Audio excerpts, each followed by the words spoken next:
Welcome to Aqua Talks, where marketing meets bold, game-changing ideas. Join your hosts, Larry Aldrich and Maddie Dudley, as they explore the art and science of cutting through the noise, capturing attention, and fostering meaningful connections with your audience. Whether you're a destination marketer, government contractor, or simply passionate about the transformative power of marketing, Aqua Talks offers engaging discussions, fresh insights, and actionable strategies designed to inspire and inform. Hello and welcome back to Aqua Talks. My name is Maddie Dudley. I am the PR director of Aqua Marketing and Communications. Aqua Talks is a podcast for marketers, whether you're just getting started out or you're a pro within the industry. This is a podcast brought to you by Brensis Technology, LLC. And as usual, I'm joined by my co-host, Larry Aldrich. Hello, my name is Larry Aldrich, President, CEO of Aqua Marketing Communications and Brensis Technology, LLC. Today we're here with Howard Koval, Executive Vice President of Strategy and Business Development with TravelSpike. How are we doing today? Very good, Larry. Very good. Good. Getting into this podcast, we usually start off by talking about a topic, usually a trend or something happening in the industry, and we'd like to let you set that off for us today. Interesting. Okay. Well, thanks for having me first off, and nice to meet you, Maddie.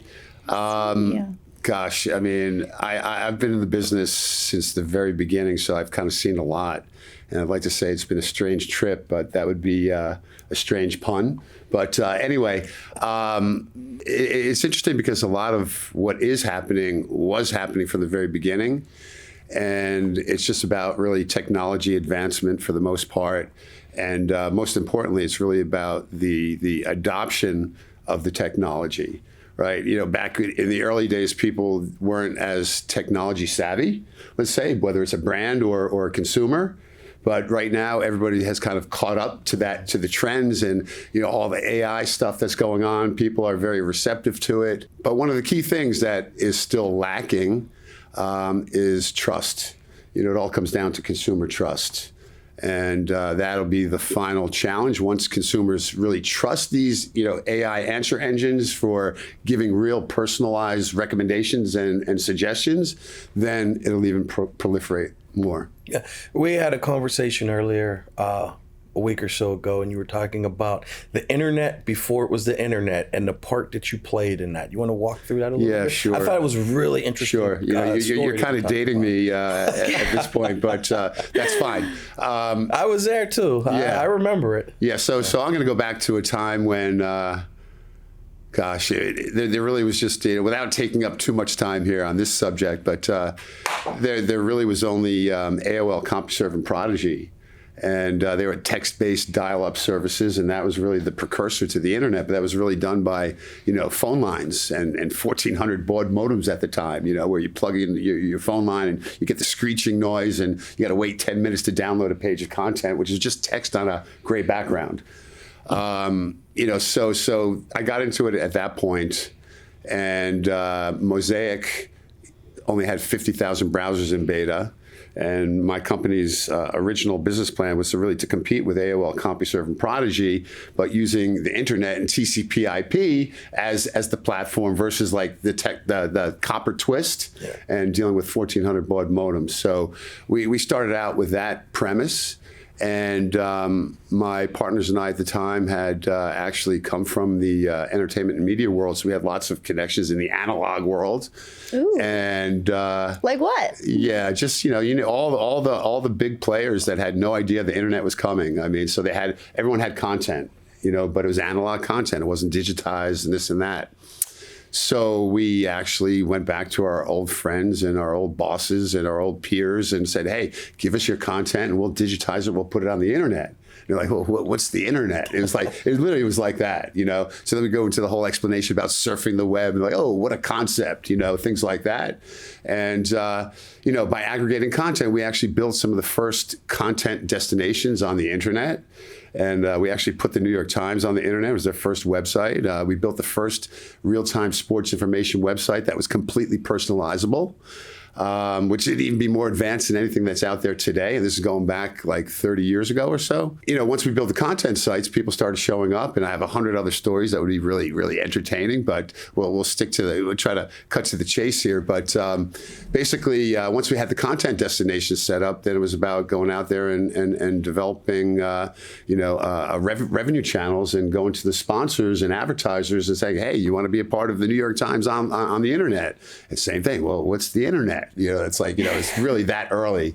So little by little, we started getting some interest, and AT&T was an early sponsor, and Advil was an early sponsor, wow. And Captain Morgan's Rum was an early sponsor. And what happens is that we had to build their websites. They didn't have a website, and so on and so forth. But that was the beginning, and it was very exciting. It was very early on.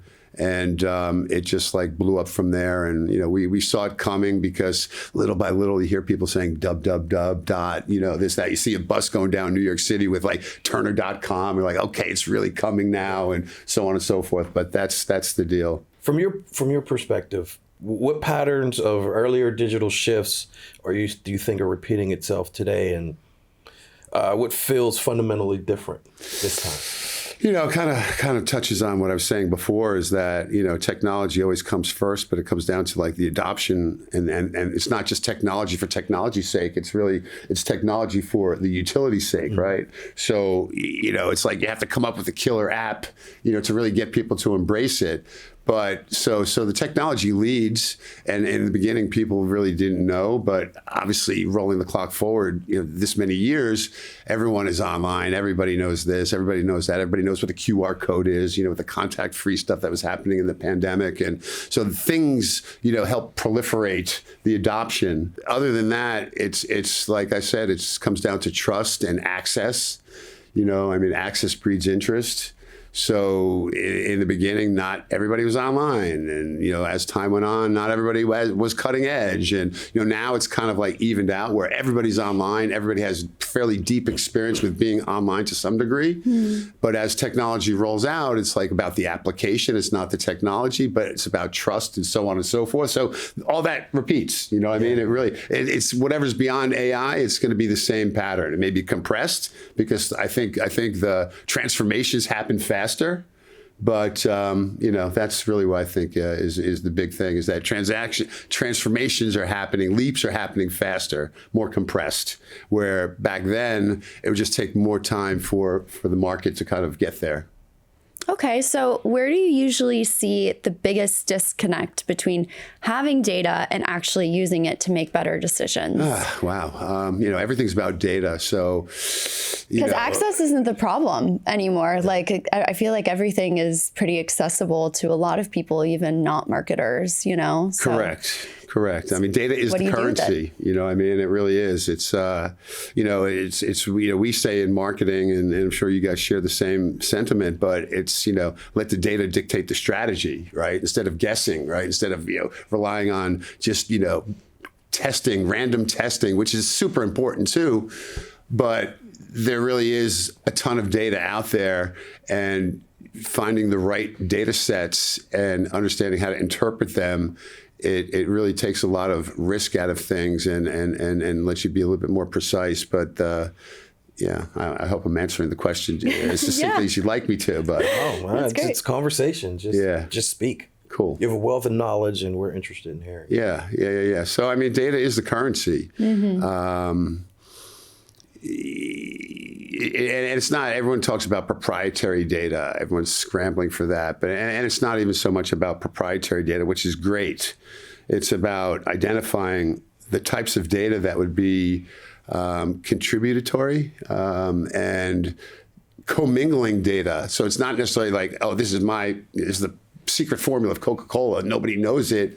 It's really just about how you can commingle data sets and make those data sets the most valuable to your particular client, to your particular campaign, to your particular strategy, so on and so forth. I want to go a little bit in the direction of destination traveling. So today's travelers are often influenced emotionally long before actively searching for destination to start planning a trip. So with that in mind, in your experience, when does destination influence really begin, and how early should we start engaging marketers to engage? I love this question. This is great. Yeah, I mean, that's a big open-ended question, but it's I guess the most important thing is budgeting. To what degree is a destination properly funded in order to work the full funnel, and what their strategic objectives are, and so on and so forth. But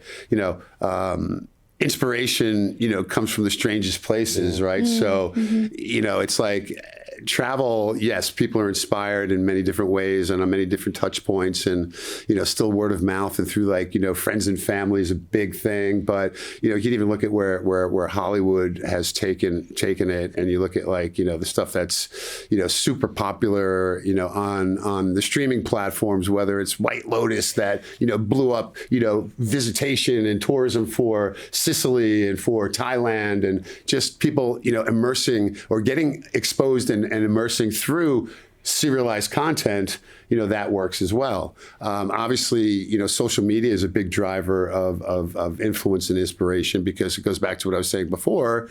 There's a lot of value in friends and family and trusted sources of truth, right? So, social media is an extension of that, right? So that people feel like, hey, this is my community, and my community is bubbling, this destination up, and there's a lot of great pictures, and I identify with it, and I want to have my picture taken in front of the Eiffel Tower and post that too. You know what I mean? So it's like that. I mean, I have to know, what's your favorite season of White Lotus? Oh, gosh. I mean, I actually do like the show, so I can't say I have a favorite season, but maybe season 2. Favorite character? I mean, Christopher.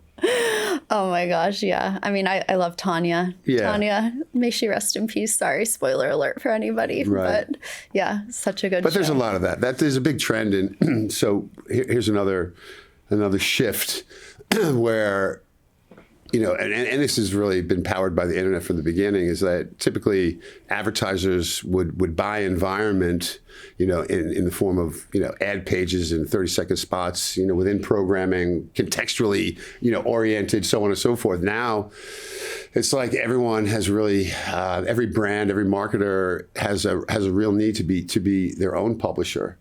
And there's a lot of, content that's being created, whether it's like in-house content or, social/creator/influencer content, or scripted content, like we're saying, the White Lotus, and trends of micro dramas and micro journeys and so on and so forth. Yeah. That, that's really where I see, inspiration happening, and the money always follows where the consumers are. So the trends are all there, that you as a destination, you should really be focused on content. How many times can you go to the same website? Give people a reason to come back. Now that you have a website, we'd always say, what are you going to do with it? You know what I mean? You can't publish and think, it's done. It's never done. It's a work in progress. And the more you want to reach and engage an audience, you got to keep on peppering it with fresh content, keep it current, give them a reason to come back, stay top of mind, so on and so forth. Yeah. I'm curious, just based off of how you answered. So with the shift to experiential marketing, have you seen a lot more paid media programs going into that, or marketing priorities going into an immersion or an experience rather than just an ad that people see online? Yeah. So, I mean, it's people have dreams and aspirations, and again, the level of funding required to create content, and am I going to spend money on content? Am I going to spend money on impressions?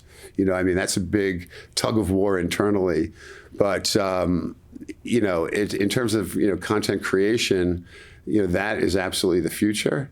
And, it's paid media is important. It's part of the process. But again, how much can you get out of a banner ad? How much can you get out of a 30-second CTV or TV spot? I mean, so there's a big need on content. That's great. Yeah. And speaking of some of the platforms and formats, destinations are now managing a bigger growing mix. We've had quite a few conversations. One in particular last night, and if you don't want to give a little bit of a tease or as much as you want, about TravelSpike and some of the products that you had, and we talked about CTV, and what you were saying I found very interesting. Yeah. Do you want to just bring a little, as much about that as you want. You Yeah, don't have to get it all. sure. Yeah. I mean, just a little backdrop on TravelSpike. I mean, we've been a digital media specialist for 24 years. All we do is travel, tourism, hospitality through and through. In our earliest iteration, we started the first vertical ad network. It was the Travel Ad Network. And, if you wanted to reach travelers, we were like the go-to from the very beginning, because we had aggregated, a large roster of, travel dedicated publishers.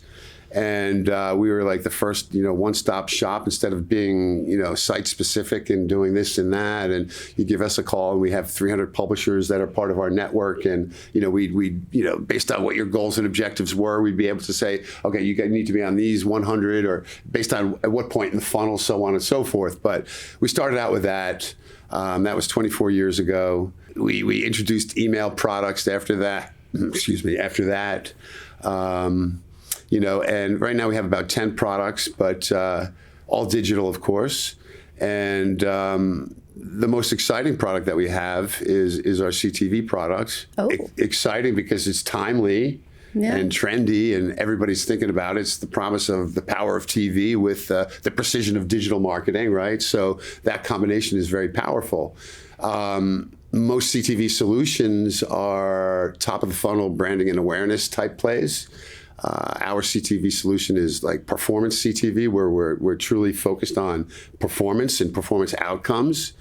So our platform is capable of tracking everything from the first CTV impression all the way to a website visit, through any series of conversions, whether it's one conversion or maybe there's 3 conversions in the process, and the final conversion is actually booking. We can actually follow that through our CTV platform, and it's optimized. It's also driven by a generative AI predictive targeting tool, so it actually can anticipate who the highest intent audiences are. And it's almost like we could kind of forecast who your next customer is going to be.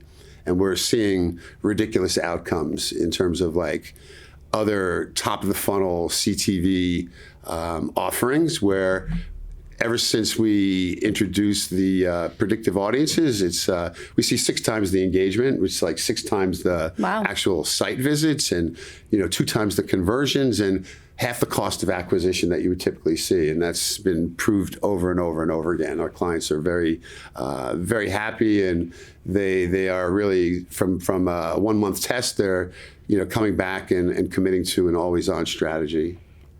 So I'm in the world of earned media mostly. I would love for you to break down CTV for people like me, as well as anyone else who would like a little bit more of a description. So for earned media, I mean, as the application, as the audience? But whether it's earned or paid media, like how is this applicable to the strategies that you're spearheading? Yeah, I mean, it all starts with the client strategy. I mean, we help develop that, and we help deliver on it. But, I mean, if we're talking about CTV, I mean, CTV is at a point in its lifespan where it could be used for, PR purposes. It could be used for B2B purposes. I mean, it's the data available is fairly robust. It's very robust, not even fairly. So never before would people really recommend doing television advertising for B2B advertising, let's say. But you could get super, super specific and almost do like account-based targeting if you're trying to target, IBM people. I mean, whatever. You could really get that close and target that precisely. And again, if it's earned media, you could, target, people that are in the trade, pubs and editors and things like that by profession. And it can work on that level as well. Very cool. New formats such as microdramas, which we've discussed, connected TV, sports-related integrations are becoming more common in tourism marketing.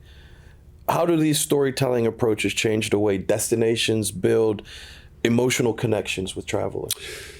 Yeah, gosh, I mean, sports is a big common denominator. It's also, so it's like, it's very easy. I mean, sports is a huge draw, and it's a widely loyal and passionate audience. So it's a great platform for brands to advertise into. Also, with the nature of sports, Usually there's like multiple viewers in the viewing household. So it's like, it's more of a social experience as opposed to just staying home and watching The White Lotus by yourself and on a Tuesday night, whatever it might be. But you watch these sports. Yeah. So anyway, you usually watch sports with a group of people and you're planning food and beverage and so on and so forth. And, so it's again, for that reason also, it's a very great environment to create buzz and get people talking about it and, having groups of people, see the same spot at the same time and so on and so forth. So that's really important, but even more importantly, in terms of just like the general sports audience or sports as a platform, typically, advertisers in the travel, tourism, hospitality space, and this is practice for every vertical, but we'll talk about just our vertical.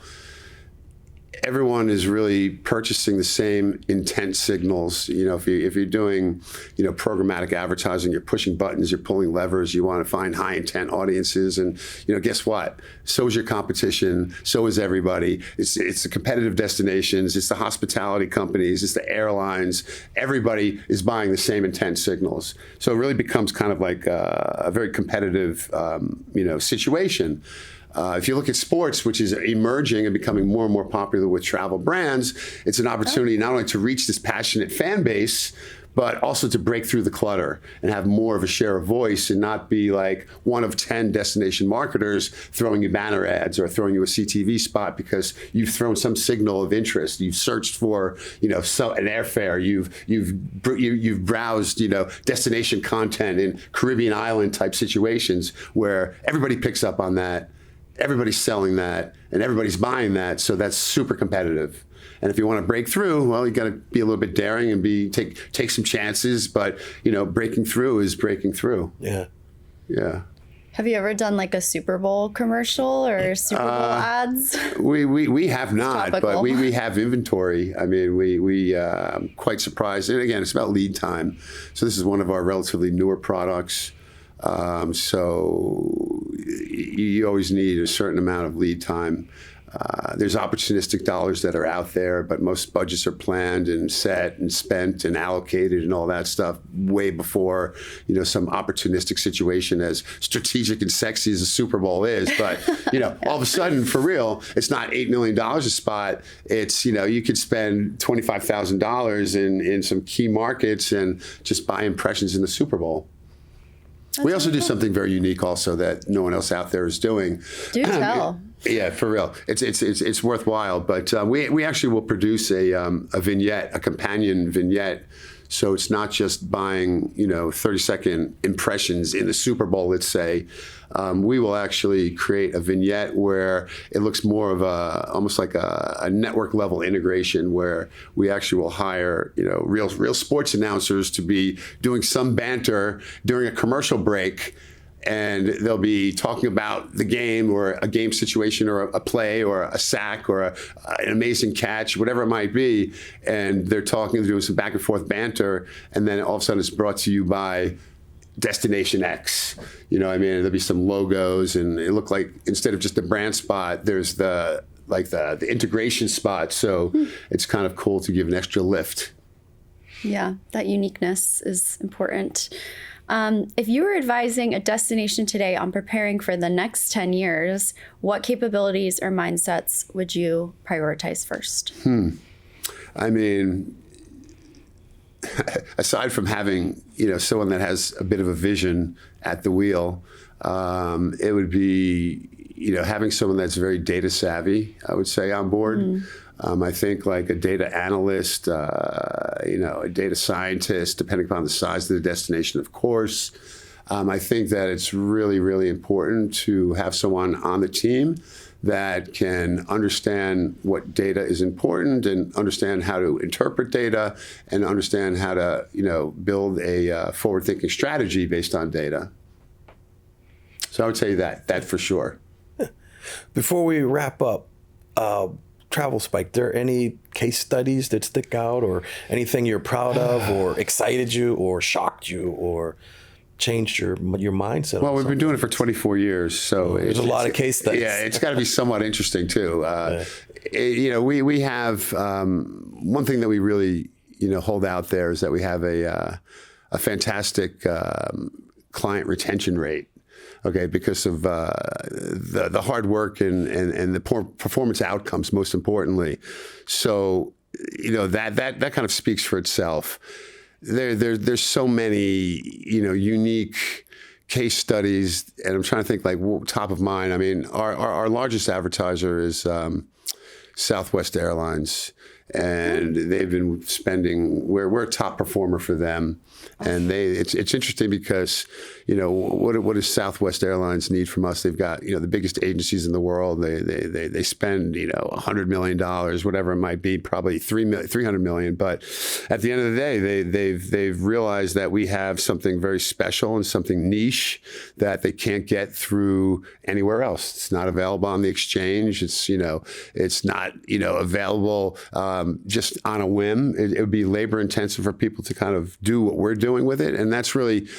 I spoke about our ad network, and that's really in line with what Southwest loves and appreciates about us, is that they can actually buy 300 websites from us, not site specific. They can't say, I want that site only. It's really a roll up of those sites, but we've been a top performer. They've been spending, 7 figures, for 10 years. Each year we're increasing the spend, so on and so forth.